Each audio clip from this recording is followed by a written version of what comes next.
ನನ್ನ ಹೆಸರು ಗೋಪಾಲರಾವ್ ಕಟ್ಟಿಮನಿ ಚಿಂಚೋಳಿ ಅಂತ. ಇವತ್ತು ರಾಜ್ಯ ಸರ್ಕಾರದ ವಿರುದ್ಧ ಈಗಾಗಲೇ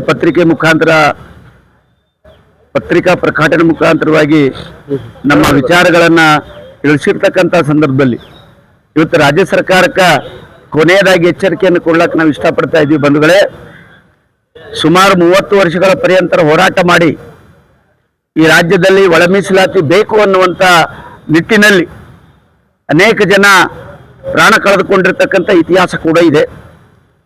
ಅದಾಗಿಯೂ ಕೂಡ 2013ರಿಂದ ಸತತವಾಗಿ ಈ ರಾಜ್ಯವನ್ನು ಆಳ್ತಕ್ಕಂಥ ಸಿದ್ದರಾಮಯ್ಯನವರಿಗೆ ಅನೇಕ ಬಾರಿ ಮನವಿ ಮಾಡಿದಾಗ ನಾನು ಮಾಡ್ತೀನಿ ಅಂತಕ್ಕಂಥ ಸುಳ್ಳು ಭರವಸೆ ಕೊಟ್ಟಿರ್ತಕ್ಕಂಥ ಇತಿಹಾಸ ಇದೆ.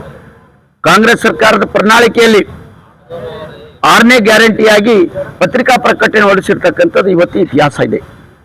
ಈ ರಾಜ್ಯದ ಪ್ರಣಾಳಿಕಾ ಅಧ್ಯಕ್ಷರಾಗಿರ್ತಕ್ಕಂಥ ಜಿ ಪರಮೇಶ್ವರ್ ಅವರು ಒಂದು ಕಡೆ ಹೇಳ್ತಾರ, ಒಳ ಮೀಸಲಾತಿ ಕಾಂಗ್ರೆಸ್ ಸರ್ಕಾರ ಅಧಿಕಾರಕ್ಕೆ ಬಂದ್ರೆ ನಾವು ಜಾರಿ ಮಾಡ್ತೀವಿ ಅಂತಕ್ಕಂಥ ಮಾತನ್ನ. ಒಂದ್ ಕಡೆ ಸಿದ್ದರಾಮಯ್ಯನವರು ಹೇಳ್ತಾರ, ಸರ್ಕಾರ ರಚನೆ ಆದ ಮೊದಲನೇ ಸಚಿವ ಸಂಪುಟದಲ್ಲಿ ಒಳ ಮೀಸಲಾತಿಯನ್ನ ಅನುಮೋದಿಸಿ ಕೇಂದ್ರಕ್ಕೆ ಕಳಿಸ್ತೀವಿ, ನಿರ್ಧಾರವನ್ನು ತೆಗೆದುಕೊಳ್ತೀವಿ ಅಂತಕ್ಕಂಥ ವಿಚಾರ ಹೇಳಿರ್ತಕ್ಕಂಥ ತಮಗೆಲ್ಲ ಗೊತ್ತಿದೆ.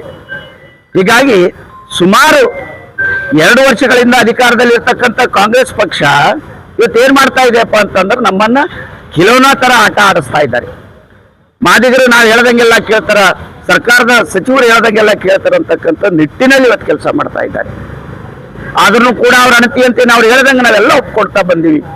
ನಾಗಮೋಹನ್ ದಾಸ್ ವರದಿ ಯಾವ ಕರ್ನಾಟಕದಲ್ಲಿ ಇರ್ತಕ್ಕಂಥ ಮಾದಿಗರು ಕೇಳಲಿಲ್ಲ.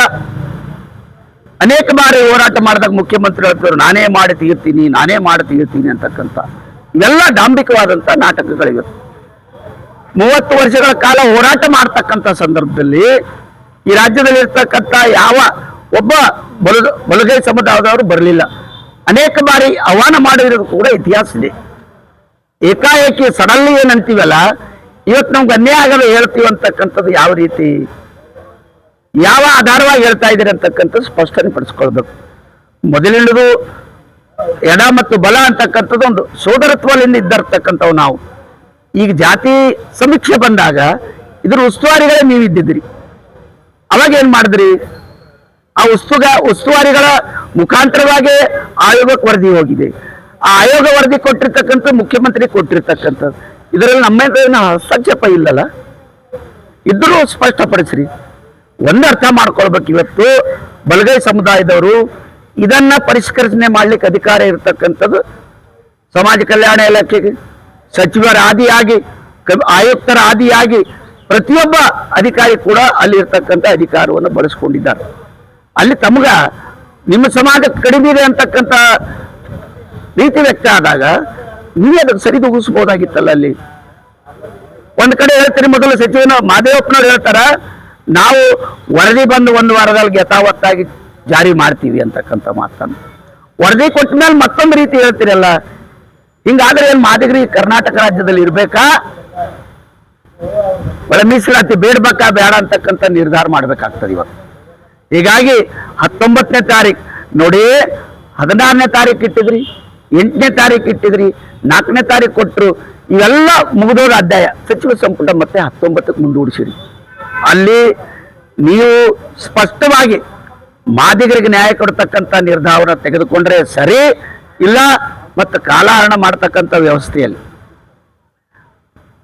ಸಬ್ ಕಮಿಟಿ ಉಪಸಮಿತಿ ಅಂತ ಮಾಡಿ ಇನ್ನ 3 ತಿಂಗಳು ಮುಂದೂಡಿದ್ರ ಕರ್ನಾಟಕ ರಾಜ್ಯದಲ್ಲಿ ಮತ್ತೆ ಮಾದಿಗರೇನಪ್ಪ ಅಂದ್ರೆ ಇಷ್ಟು ವರ್ಷ 30 ವರ್ಷ ಏನು ಹೋರಾಟ ಮಾಡಿದ್ದೇವೆ, ಈಗ ಶಾಂತವಾಗಿ ಮಾಡಿರ್ತಕ್ಕಂಥ ಸಂದರ್ಭದಲ್ಲಿ ಮತ್ತೆ ಉಗ್ರವಾದಂತಹ ಹೋರಾಟಕ್ಕೆ ತಿರುಗಬೇಕಾಗ್ತದಂತ ಸರ್ಕಾರಕ್ಕೆ ಎಚ್ಚರಿಕೆ ಕೊಡ್ತಾ ಇದ್ದೀವಿ.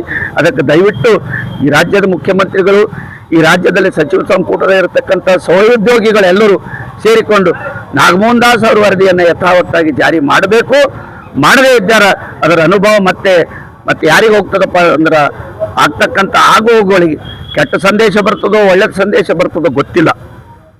ಅದಕ್ಕೆಲ್ಲವೂ ಸಂಪೂರ್ಣವಾಗಿ ರಾಜ್ಯ ಸರ್ಕಾರನೇ ಹೊಣೆ ಅನ್ನುವಂಥ ಮಾತಿನಲ್ಲಿ ಇವತ್ತು ಮಾತಾಡಲಿಕ್ಕೆ ಅವಕಾಶ ಕೊಟ್ಟಿರ್ತಕ್ಕಂಥ ಸಮುದಾಯ ನಾಯಕರುಗಳಿಗೂ ಹಿರಿಯರಿಗೆಲ್ಲರಿಗೂ ನನ್ನ ಪ್ರಣಾಮಗಳನ್ನು ತಿಳಿಸ್ತೇನೆ.